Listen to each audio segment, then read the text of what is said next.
अस्सलाम वालेकुम everyone, how are you all. उम्मीद है कि आप सब ठीक होंगे।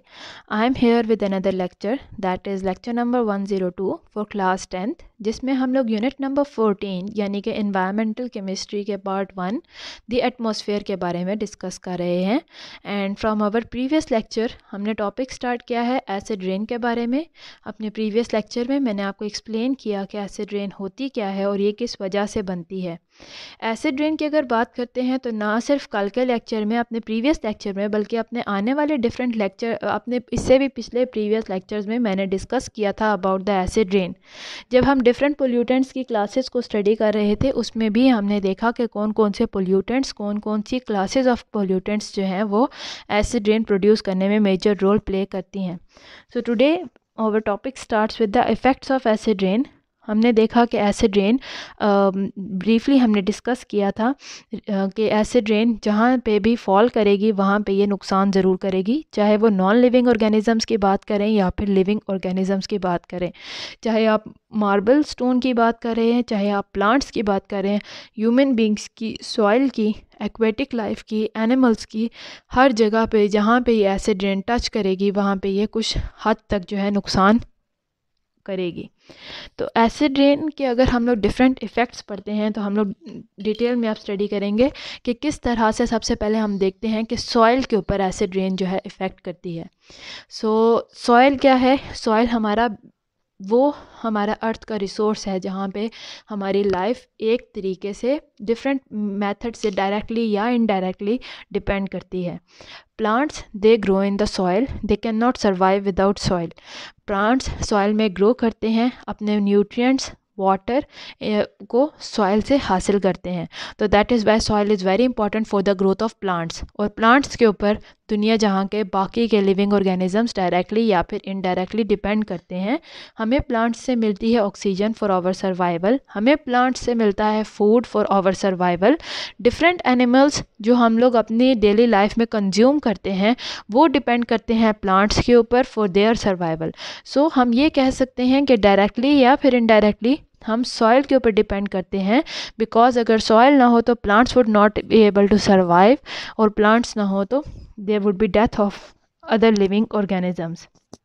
तो ये एसिड रेन जब ये फॉल करती है, जब ये आके टच करती है, जब ये आके गिरती है सॉइल के ऊपर या फिर रॉक्स के ऊपर, तो यहाँ पे ये किस तरह का नुकसान करती है कि it leches away the heavy metals. Leches away यानी कि उनको वहाँ से अलहदा कर देना, बहा देना। हैवी मेटल्स कौन कौन से हैं? एलुमिनियम हो गया, मरकरी है, उसके अलावा अगर हम लोग बात करें क्रोमियम है। ये सारे हैवी मेटल्स हैं जो कि हमारी सॉइल के अंदर प्रेजेंट हैं।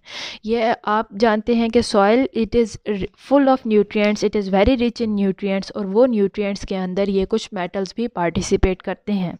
तो जब सॉइल के ऊपर एसिड रेन आती है, एसिड रेन फॉल करती है सॉइल के ऊपर, तो it leches away, it carries away the heavy metals from the soil. Soil के अंदर से हैवी मेटल्स को निकाल बाहर करती है।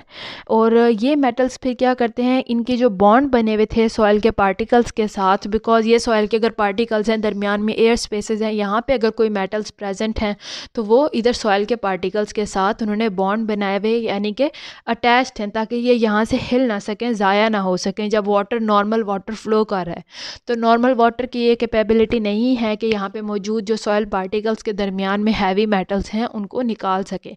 लेकिन जब एसिड रेन आती है तो it is able to break this bonds. जब ये बॉन्ड टूटते हैं तो heavy metals they are free to move. तो जब एसिड रेन यहाँ से इसका वाटर फ्लो करता हुआ जाता है तो बॉन्ड ब्रेक होने की वजह से ये हैवी मेटल्स भी फ्री हो जाते हैं। फ्री होने की वजह से दे will flow along with the water, वो पानी के साथ बहते चले जाएंगे।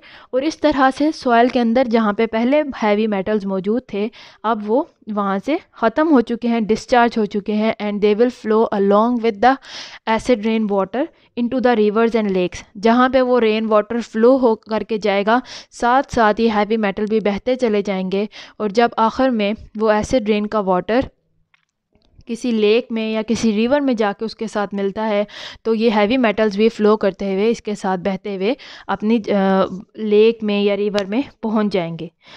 तो यही वाटर आप देखें, एक तरह से तो एक तरफ आपको दिखा सॉइल का नुकसान, बिकॉज जब सॉइल के अंदर ये हैवी मेटल्स नहीं हैं तो बहुत सारे न्यूट्रिएंट्स डिस्टर्ब हो जाते हैं, बहुत सारे न्यूट्रिएंट्स की कंसंट्रेशन ख़त्म हो जाती है, ब्रेक डाउन हो जाते हैं because of the absence of these heavy metals. तो इस तरह से प्लांट की ग्रोथ पे अफेक्ट हुआ। एक तरफ तो आपको ये इफ़ेक्ट नज़र आएगा कि प्लांट्स की ग्रोथ प्रॉपर नहीं होगी अगर बहुत ज़्यादा अमाउंट में हैवी मेटल्स यहाँ से लीच आउट हो जाएँ, यहाँ से डिस्चार्ज हो जाएँ because of the acid rain. Secondly, यही हैवी मेटल्स जब वाटर के अंदर जाते हैं, किसी रेन वाटर, किसी लेक के साथ जब ये जाके उसके साथ मिलते हैं रेन वाटर के थ्रू, तो उस लेक के अंदर जाके ये डिपॉजिट हो जाते हैं because further they can not move, वो वहीं पर डिपॉजिट हो जाएंगे उस रेन वाटर के अंदर, रिवर वाटर या लेक वाटर के अंदर एक्यूमुलेट होना शुरू हो जाते हैं।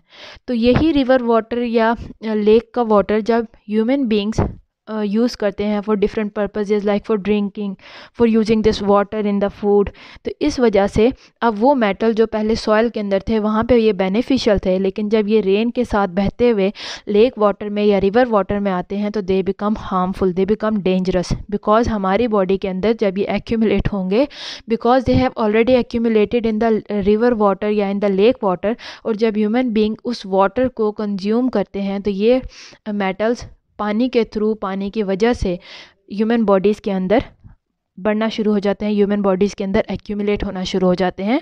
और टाइम के साथ साथ जितना ज़्यादा ह्यूमन बींग्स उस वाटर को, उस लेक के वाटर को या रिवर के वाटर को कंज्यूम कर रहे हैं, उनकी बॉडी के अंदर ये हैवी मेटल एक्यूमुलेट होना शुरू हो जाएंगे और आहिस्ता आहिस्ता टॉक्सिक लेवल पे पहुंच जाएंगे।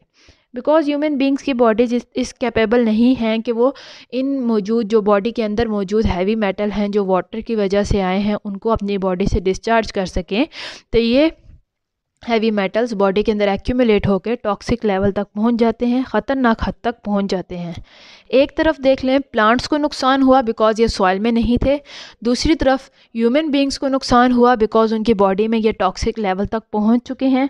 तीसरी बात पे अगर हम देखें, जो एक्वेटिक लाइफ है, यानी कि उस रिवर के अंदर, उस लेक के अंदर जो एक्वेटिक लाइफ है, चाहे वो फ़िश है, चाहे वो डिफरेंट इंसेक्ट्स हैं, चाहे वो डिफरेंट प्लांट्स हैं या और कोई ऑर्गेनिज्म हैं, वो भी सफ़र करते हैं बिकॉज ये हैवी मेटल उनकी बॉडीज़ के अंदर भी एंटर होना शुरू हो जाते हैं बिकॉज ये ऑलरेडी वाटर के अंदर प्रेजेंट हैं। तो वो जब वाटर के अंदर ब्रीथ करते हैं या वाटर को यूज़ करते हैं for drinking purposes, aquatic animals भी, तो ये हैवी मेटल उनकी बॉडीज़ के अंदर भी एंटर होंगे और इस तरह से उनको भी नुकसान देंगे। और उन्हीं फ़िश को अगर ह्यूमन बींग कंज्यूम करेंगे तो फिर से एक और तरीके से, एक और रास्ते से ह्यूमन बींग्स के अंदर ये हैवी मेटल जो है एंटर होना शुरू हो जाएंगे। ख़ास तौर पे वो ये कहते हैं कि जो एल्यूमिनियम आयंस हैं, एल्यूमिनियम के जो आयंस होते हैं, जब ये वाटर के अंदर गए तो ये आयनिक फॉर्म में कन्वर्ट हो गए। तो ये क्या करते हैं, अगर ये फ़िश की बॉडी में ज़्यादा अमाउंट में एक्यूमुलेट हो जाएं तो फ़िश के जो गिल्स हैं उसको क्लॉग कर देते हैं। क्लॉग मतलब कि उसके अंदर जम जाएंगे, गिल्स बंद कर देंगे। उसकी वजह से क्या है, because fish breathe through the these gills, जब गिल्स ही क्लॉग हो गए हैं तो that will lead to suffocation and ultimately death of the fish. तो हर तरीके से ये जो हैवी मेटल्स हैं ये नुकसान पहुंचा रहे हैं। इसका मतलब है कि एसिड रेन जो है जब ये उस सॉइल के ऊपर फॉल करती है तो ये बहुत ज़्यादा तरीक़ों से ह्यूमन बींग्स को नुकसान पहुंचाती है। एक पहला मेथड क्या है कि it will first of all it will affect the plants, क्योंकि प्लांट्स को प्रॉपर न्यूट्रिएंट्स नहीं मिलेंगे सॉइल की तरफ से। Secondly it will affect the human beings, क्योंकि वो उस रेन वाटर को कंज्यूम कर रहे हैं और उस वजह से उनके बॉडीज़ के अंदर ये हैवी मेटल एक्यूमुलेट होना शुरू हो जाएंगे। Thirdly it will affect the aquatic life, कि जिस रिवर या जिस स्ट्रीम के अंदर जाके ये हैवी मेटल्स एक्यूमुलेट हुए हैं उधर मौजूद जितने भी ऑर्गेनिजम्स होंगे, लिविंग ऑर्गेनिजम्स होंगे, उनकी बॉडीज़ के अंदर भी एक्यूमुलेट होंगे और इस तरह से उनको नुकसान पहुंचाएंगे। इसके बाद अगर हम लोग अपना नेक्स्ट पॉइंट देखते हैं कि मार्बल्स, जिस तरह से मैंने कहा है कि नॉन लिविंग ऑर्गेनिज्म में सॉइल पे भी अफेक्ट करती है एसिड रेन, उसके अलावा डिफरेंट स्टोन्स के ऊपर, आप स्टोन्स जैसे कि स्टैचूज़ वगैरह हैं जो कि ह्यूमन बींग्स बनाते रहते हैं, they are used as decoration pieces, statues हो गए, उसके अलावा डिफरेंट बिल्डिंग्स हैं, उनको भी एसिड रेन बहुत ज़्यादा जो है नुकसान पहुंचाती है। तो अगर हम लोग बात करते हैं इन्हीं मार्बल स्टोन्स के बारे में, तो एसिड रेन जब मार्बल के ऊपर फॉल करती है, marble is a type of stone, तो मार्बल के अंदर एक केमिकल प्रेजेंट होता है, दैट इज़ कैल्शियम कार्बोनेट। तो एसिड रेन इस कैल्शियम कार्बोनेट के ऊपर जाके अफेक्ट करती है। और उसके अलावा मार्बल के अलावा एक और स्टोन है, दैट इज़ लाइमस्टोन। इसके अंदर भी कैल्शियम कार्बोनेट प्रेजेंट है। तो जब ये एसिड रेन इस कैल्शियम कार्बोनेट के ऊपर अफेक्ट करेगी तो इस वजह से जो मार्बल्स हैं या जो लाइमस्टोन है जिसके अंदर ये कैल्शियम कार्बोनेट प्रेजेंट है, उससे बनी हुई जो भी बिल्डिंग्स होंगी, जो भी मॉन्यूमेंट्स हैं, जो भी स्कल्पचर हैं, वो डैमेज हो जाएंगे। यानी कि एसिड रेन की वजह से वो वाली बिल्डिंग्स जो कि या मॉन्यूमेंट्स जो कि मार्बल या लाइमस्टोन से बने हुए हैं वो अफेक्टेड होंगे, बिकॉज उनके अंदर मौजूद कैल्शियम कार्बोनेट के ऊपर एसिड रेन आके अफेक्ट करेगी। और इस वजह से these buildings they get dull, they get eroded day by day. जितनी ज़्यादा एसिड रेन उनके ऊपर आके फॉल करती जाएगी उतना ही उनका कलर डल होता जाएगा, वो इरोड अप होती जाएंगी। यानी कि पत्थर जो है, जो लाइमस्टोन है या फिर जो मार्बल है, वो डिस्ट्रॉय होता जाएगा, डैमेज होता जाएगा वक्त गुजरने के साथ साथ। और इसकी वजह से जो मॉन्यूमेंट्स थे, जो स्कल्पचर बनाए थे, वो डैमेज होते जाएंगे। जिसकी बहुत बड़ी एग्जांपल है ताजमहल। अगर आज से कुछ साल पहले देख लें, जब वो बना था that was pure white in colour, लेकिन because of this different human activities in the surrounding areas, वहाँ पे काफ़ी ज़्यादा एसिड रेन होने की वजह से जो कलर है मार्बल का जो यूज़ किया गया था ताजमहल को बनाने में, वो काफ़ी डल हो चुका है। और ताजमहल जिस वजह से मशहूर था कि वो एक वाइट कलर के मार्बल से बना है, वही कलर जो है उसका डल हो गया है। And it has cost the damage to the Taj Mahal at very large cost. उसके अलावा अगर हम लोग फिर से देखें प्लांट्स के ऊपर क्या असर होता है, एसिड रेन जब आके सॉइल के ऊपर गिरती है तो पहले तो हमने देखा कि एक तो ये हैवी मेटल्स को वहाँ से लीच आउट कर देती है, निकाल देती है। दूसरा, जाहिर सी बात है, जब एसिडिक रेन है तो एसिडिक वाटर है, वो वाटर जब सॉइल के अंदर जाएगा, सॉइल के अंदर एब्जॉर्ब करेगा तो सॉइल को एसिडिक बना देता है। कुछ वाटर तो हमने कहा कि जो एक्स्ट्रा वाटर होगा that will flow out to the river, that will flow out to the lake. लेकिन कुछ वाटर उसी एसिडिक रेन का कुछ हिस्सा जो है सॉइल के अंदर जस्ट भी होगा, सॉइल के अंदर एब्जॉर्ब भी होगा। तो वो वाटर जो होगा वो एसिडिक होगा। दैट इज़ वाई वो जो सॉइल होगी जिसके अंदर वो एब्जॉर्ब हुआ है, जिसके अंदर वो प्रेजेंट है वाटर के पार्टिकल्स, वो भी एसिडिक हो जाएगी। जिसकी वजह से सॉइल एसिडिक होने की वजह से वहाँ पे कोई भी प्लांट, कोई क्रॉप्स ग्रो नहीं कर सकते ऐसी सॉइल में। जिसकी वजह से जो वेजिटेशन है किसी एरिया के, पर्टिकुलरली अगर आप कोई एरिया यूज़ कर रहे हैं क्रॉप्स को ग्रो करने में, वहाँ पे एसिडिक रेन हो जाए तो वहाँ पे सॉइल डैमेज होने की वजह से the crops will die, the plants will die. Secondly, अगर इफ़ दे डोंट डाई तो उनकी बॉडीज़ के अंदर, प्लांट्स की बॉडीज़ के अंदर भी ये हैवी मेटल्स एक्यूमुलेट हो जाएंगे। हैवी मेटल्स मैंने बताया कि पहले वो सॉइल के पार्टिकल्स के अंदर बाउंडेड अप हैं, यानी कि फ्री नहीं है, सॉइल के पार्टिकल्स ने उनको कैप्चर करके रखा हुआ है। लेकिन जब एसिड रेन आती है तो ये पार्टिकल्स जो हैं ये फ्री हो जाते हैं, they are able to move. तो ये अगर यहाँ पे कोई प्लांट की रूट वगैरह प्रेजेंट है and it is absorbing the water particles, तो ये एसिड हैवी मेटल्स अगर ये उस वाटर पार्टिकल के अंदर प्रेजेंट हैं, ये भी फ्लो करते हुए प्लांट की बॉडी के अंदर एंटर हो जाएंगे और उधर जाके एक्यूमुलेट हो जाएंगे। तो जब ये एंटर हुए हैं तो उससे क्या होगा कि प्लांट्स विल डाई। और अगर प्लांट सर्वाइव कर भी जाते हैं तो प्लांट को जो कंज्यूम करेंगे डिफरेंट एनिमल्स या फिर ह्यूमन बींग्स, उनके लिए बहुत ज़्यादा ये नुकसानदेह हैं। इवन कहते हैं कि जो ओल्ड ट्रीज़ हैं जो कितने सालों तक सर्वाइव कर लेते हैं, वो भी एसिडिक रेन को सर्वाइव नहीं कर पाते, उनकी भी डेथ हो जाती है क्योंकि उनकी ग्रोथ रेट जो है वो रिटार्ड हो जाती है, स्टॉप हो जाती है, वो ग्रो नहीं कर पाते हैं और इवेंचुअली दे डाई। उसके अलावा अगर हम लोग बात करते हैं एसिडिक रेन जो है, it also damages the leaves, the roots and the other parts of the plant.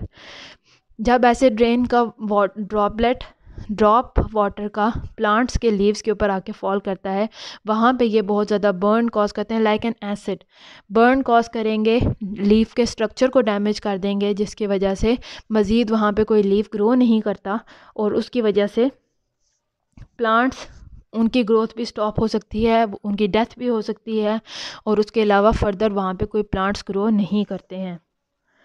तो प्लांट्स क्योंकि प्लांट्स भी डिफरेंट, अगर हम लोग बात करें डिफरेंट, अगर इन्वायरमेंट में डिफरेंट हार्श कंडीशंस हैं, लाइक कोल्ड है, लाइक सीवियर हीट होती है, उसके अलावा डिसीजेस डिफरेंट होते हैं। तो जब ये एसिडिक रेन होती है, प्लांट्स की जो रेजिस्टेंस होती है, प्लांट्स की जो इम्यूनिटी होती है against the harsh conditions of the environment, वो भी बहुत हद तक कम हो जाती है, जिसकी वजह से प्लांट्स अपने इर्द गिर्द हार्श इन्वायरमेंट को, जिसको पहले वो ईजीली झेल जाते थे, ईजीली उसको रेजिस्ट कर लेते थे और अपनी आप मतलब सर्वाइव कर लेते थे विदाउट डाइंग, अब एसिडिक रेन की वजह से उनकी इम्यूनिटी जब डिस्टर्ब हुई, तो they can not resist the changes, they can not keep up with the changes that are going on in the environment. Harsh conditions के साथ ये कोप अप नहीं कर पाते, जिसकी वजह से इनकी डेथ हो जाती है। तो ये था मेरा आज का lecture on the effects of the acid rain. उम्मीद है आपको मेरा लेक्चर समझ आया हो। अगर यहाँ तक कोई भी प्रॉब्लम है तो आप मुझसे कमेंट सेक्शन में पूछ सकते हैं। I am here to help you out, and अल्लाह हाफिज़ टिल माई नेक्स्ट लेक्चर।